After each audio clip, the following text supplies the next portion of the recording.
Hello বন্ধুরা, আজকে একটি স্পেশাল রেসিপি নিয়ে আপনাদের সঙ্গে হাজির হলাম। আজকে আমরা তৈরি করব গার্লিক বাটার টোস্ট। আর এই রেসিপির টেস্ট হয় একদম পারফেক্ট। তাহলে চলুন কি পদ্ধতিতে এই রেসিপিটি আপনারা বাড়িতে সহজেই তৈরি করে নিতে পারেন দেখে নেওয়া যাক। তার জন্য সর্বপ্রথম আপনাকে ডিম নিয়ে নিতে হবে। আমি এখানে 3 পিস ডিমকে ফাটিয়ে একটি পাত্রের মধ্যে নিয়ে নিচ্ছি।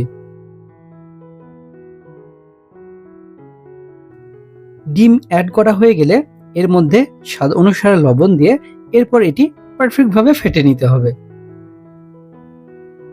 ডিম যখন পারফেক্টভাবে ফাটা কমপ্লিট হয়ে যাবে এমন তো অবস্থায় একটি পাত্রের মধ্যে অয়েল দিয়ে নিতে হবে এবং এই যে আমরা ডিমটি ফেটে রেডি করলাম এই ডিমটিকে এর মধ্যে অ্যাড করে নিতে হবে। এখানে একটা কথা বলি, ডিমটাকে কিন্তু আমাদেরকে পারফেক্টভাবে তৈরি করতে হবে। ডিম পাত্রের মধ্যে দেয়া হয়ে গেলে এরপর গ্যাসের যে ফ্লেমটি সেটি মিডিয়াম টু লো এর মধ্যে থাকবে। এরপরে আলতোভাবে ঠিক এইরকম ভাবে নাড়াচাড়া করে এই যে ডিমটি আমাদেরকে কিন্তু পারফেক্টভাবে তৈরি করতে হবে।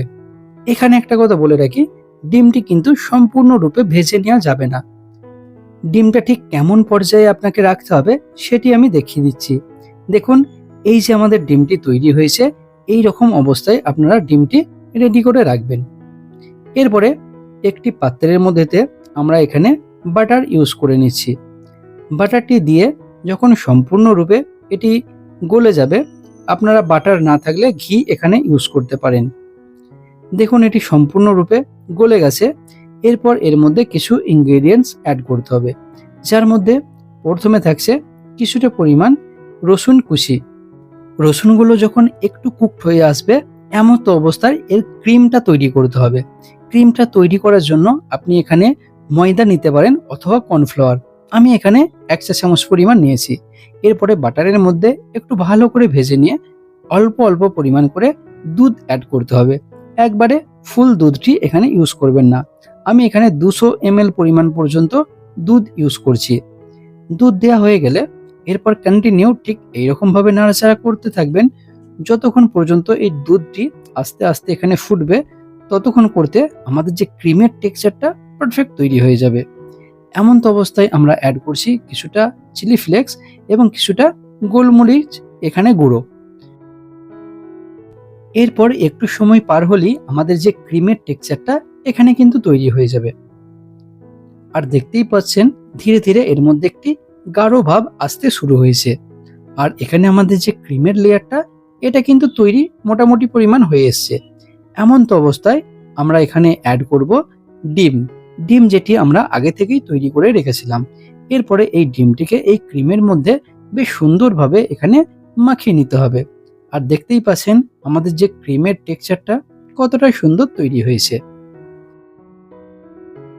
তাহলে এখানে আমাদের গার্লিক বাটারটি তৈরি হয়েছে। এরপরে টোস্টটি তৈরি করতে হবে। তার জন্য আমরা পাত্রের মধ্যে কিছুটা পরিমাণ বাটার ইউজ করে নিচ্ছি। এরপরে যে রুটি, স্লাইস রুটি এখানে নিয়ে ঠিক এইরকম ভাবে পাত্রের মধ্যে দিয়ে দু সাইডকে বেশ পারফেক্ট ভাবে ভেজে অথবা সেঁকে নিতে হবে। অবশ্যই উল্টে পাল্টে নিয়ে একটু পারফেক্ট ভাবে এই যে রুটিগুলোকে তৈরি করে নিতে হবে। এখানে আমাদের যে রুটিগুলো এখানে পারফেক্ট সেকা কমপ্লিট হয়েছে। আপনারা চাইলে আর একটু লাল করে এখানে তৈরি করে নিতে পারেন। তাহলে চলুন এরপর এর ফিনিশিং টাচ বাকি আছে। এই যে আমাদের টোস্টটা তৈরি হলো, এর মিডিলে ঠিক এইরকম ভাবে যে গার্লিকটি সেটিকে পারফেক্ট ভাবে দিয়ে নিতে হবে। এরপরে এর ওপরে আরেকটি রুটির স্লাইস অ্যাড করে নিতে হবে। তাহলেই এটি আমাদের তৈরি হয়ে গেল। এবং সমস্ত গার্লিকটি এই রুটির ভিতরে না দিয়ে কিছুটা বাইরে রেখে দিতে পারেন। এটি রুটি দিয়ে আরামসে খাওয়া যাবে এবং এই রেসিপিটির টেস্ট হবে একদম perfect.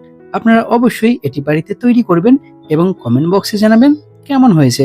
By bye, take care.